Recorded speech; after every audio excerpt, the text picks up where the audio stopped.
Hi, this is my first doll creations. It is Herman and Lily Munster from the Munsters. If you are not familiar with the Munsters, but you are familiar with the Addams Family, then it's a similar, like, kooky sitcom from the 1960s, about, like, a ghouly family, but, like, where the Addamses were rich and, like, human, they were normal looking.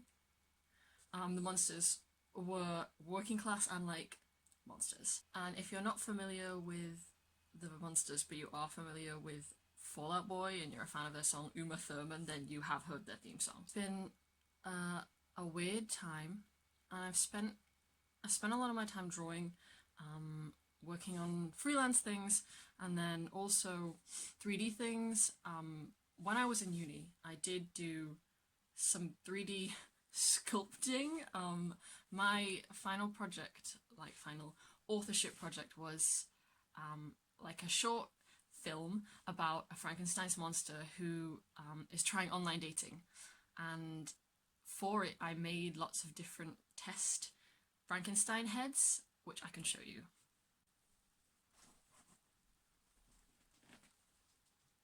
My first foray into sculpting was with paper mache, so making all these, I just balled up newspaper and then paper mache'd over it, and so this is an early one, you know, like it's just drawn on stitches, and then this one I stuck two separate pieces together, so it's a bit freakier, it's more like Frankenstein's monster. This one has a jaw. And I remember when I brought it into uni, a lot of my course mates were like, "Oh, it's like Mana from the Muppets, where he's like this mouth." And this one is another two separate pieces, but then I used yarn and I glued it together to make stitches. So this is like early sculpting for me. It's all paper and it's all really big. So yeah, I thought I would do small stuff, and they are very small. So Lily is about 15 centimeters tall, and then Herman is 20. And now I'm going to talk about how I made them. Here is a closer look at them now, and you might be thinking, just who are Herman and Lily Munster? And I will tell you. Herman Munster is the Frankenstein's monster looking, you know, husband and father of the family. He is quite like a goofy, just like a silly, childish kind of man, but he loves his wife and his kids and his father-in-law. Herman's wife, Lily, is a vampire. She has like a white streak in her hair, a bit like the Bride of Frankenstein in the old Universal movies, which just means that she's meant for him, but by destiny, not by being made. My dolls are not black and white, but I did base them on the original portrayals by Fredwin and Yvonne de Carlo. But the good thing about, even though the series is in black and white, they did later on have a movie where it was in colour, and there are promotional images where it's in colour, so you can kind of see Herman's more green and Lily's more blue, and that's what I rolled with to do my own colours, because if you've seen the way I do things, you know I love colours. Now it's really time to talk about how I actually made this stuff. So I started by making wire skeletons for them, which is something I saw my boyfriend do, and he was making stop motion puppets when we were at uni together. And I thought, clever. I think that's what I'll do to make these, even though they're not meant to be stop motion puppets. They're just gonna chill out. I padded out the bodies with tissue paper and masking tape, just to give them a bit more of a torso. Give Herman his broad shoulders.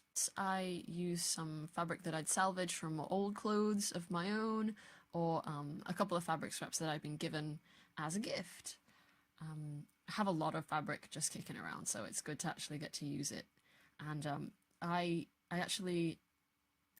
tried to use my beginner clothes making skills to make the tiny pattern pieces for their outfits. I'm not sure how successful it really was, but I feel like, you know, it's a little body, it doesn't need to be the most precisely measured thing in the world. And then I sewed everything by hand, which I don't usually do. Like, as a person, I'm quite impatient. I want to get things done as fast as possible. So when I'm sewing other things, I use a sewing machine as much as I can. But I thought, why not just do everything by hand this time? And I did it. And the Jollibee pin cushion you can see there was made by my sister. I feel kind of bad sticking pins in his face, so I just put them in the sides. Now, I know that Herman really usually wears just a dark black outfit, but when I draw him, I like to give him fun little tartans, so I decided I would also make him with a fun little tartan suit. And I think it looks really good, you know, I like it, and I've never made a full-size blazer before, but I think I did okay making a little teeny tiny baby one. Making his head started the same way as how I made the body, so with paper and masking tape, but then on top I started to apply MUNGYO, white air drying clay. And as I was doing it, I did have pictures of Fred Gwynn open. I was looking at his nose and his crazy Frankenstein's monster brow forehead thing to sculpt. For colouring it, I started with acrylic paint. Now, all of my paint is just stuff left over from art school, and then the shading was done with chalk pastel, and I applied it with a brush. His hair is just drawn on. I just drew it on with POSCA pen, like both thin and thick markers to do the little fringe. And then when it came to doing his face, I also used just thin POSCA markers to apply, you know, his little eyelids, his little smile, and his nostrils. And then the best part was that I had these little things, I don't know what they are, but these little things that were part of my earring making toolbox. And I thought these would make really good neck bolts. So I trimmed them to size, and I previously pushed some little holes into the sides of his neck so they could go in, but they were a little small when he dried. But it's fine, they went in and he looks great. I was just really happy that I had something to actually do neck bolts with that was metal. Now that he's finished, you can see he's got his little boots with his drawn on laces, he's got his little trousers, his handmade jacket, and his turtleneck, which I did hot glue the collar onto, his tiny neck bolts, and his face. He looks so sleepy, he looks so cute. I'm just so happy with him.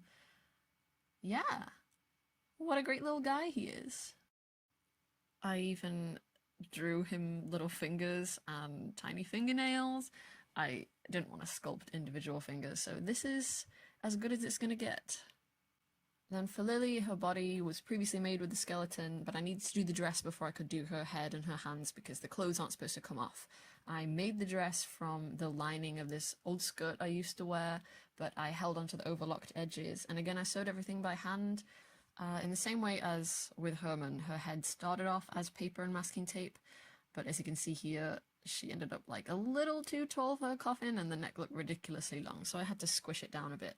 And she honestly looks a bit like the Eraserhead baby right now, which is just terrible. So again, she is made of air dry clay and then painted with acrylic paint to get the base skin tone down, and chalk pastels to do the shading. On both of them, I used Mr. Super Clear to spray in between layers of adding the shading because it didn't take too well, you know, on just one try. Then, even though I'm going to give her hair, I did draw her on her little widow's peak hairline just because there could be gaps in the hair. You will see the hair is not well applied. But, you know, I want to give the illusion that the hair is all correctly applied, even if it really isn't. For her eye makeup, I did apply some of my own eyeshadow to it. It took a little while to get on, but the shimmer is so pretty. But then I drew on the face and I decided that I hated it. I just thought, next to Herman, she doesn't look like she's even from the same world. I didn't like what I did with the really dark eyelids. And the shading just looks so rough and dark. So I started again. I gave her a new face. I gave her little heart-shaped lip, a lighter eye makeup, smoother shading because I had to resurface her face, and I'm a lot happier with it now, and they look more like they belong in the same world. For hair, I thought I'd try to make brushed out yarn hair, which I've seen doll makers do, and it was hard because I didn't have a metal brush, but eventually I achieved some little wefts, as you can see, which I hot glued to her coloured in head, and I got a lot of hot glue on my fingers because I just sort of frantically smushed it in while it was still pretty, you know, hot. And I think it was okay. I didn't brush out the yarn all the way, so the texture is kind of wild and uneven, but I'm okay with it. None of my work is ever really that polished, so it just fits in with everything else I've ever made. To do the neckline on her dress, I use this puffy 3D tulip paint. It's something I really enjoy using anyway, but I don't have a very steady hand, so you can see I'm shaking like crazy while I'm doing this, even in fast mode. But I used it to give her the impression of a spidery kind of lace on the neckline of her dress, which she has sometimes.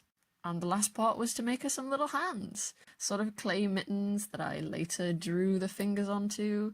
So as you can see with the full doll, she's got her little feet and her drawn on shoes. She's got a dress and her sash. She has red nails painted on. She has her 3D paint neckline, and she has her my eyeshadow makeup. The last part I made were the little coffin boxes. I needed them to stay safe from dust, and they're undead anyway, so they can just sleep in these. They're just cardboard painted with acrylic paint, and on the top I did put these hearts that say H and L for Herman and Lily, and they're posable. Not too much, of course, definitely not like in the necks, you know, because it's just clay. But the limbs a little bit, so they can sit together and they can be cozy. And I'm really happy with them. As a Franken fan, I love the monsters the very most because the Frankenstein's monster character gets to have his dream of having a loving wife and a family and a really cool theme song. As I show these off, doesn't it seem like I'm like Ben from Parks and Rec when he's having his meltdown? I mean, look at what I've accomplished. Do you see him? Do you think a depressed person could make this? That's the end now, bye.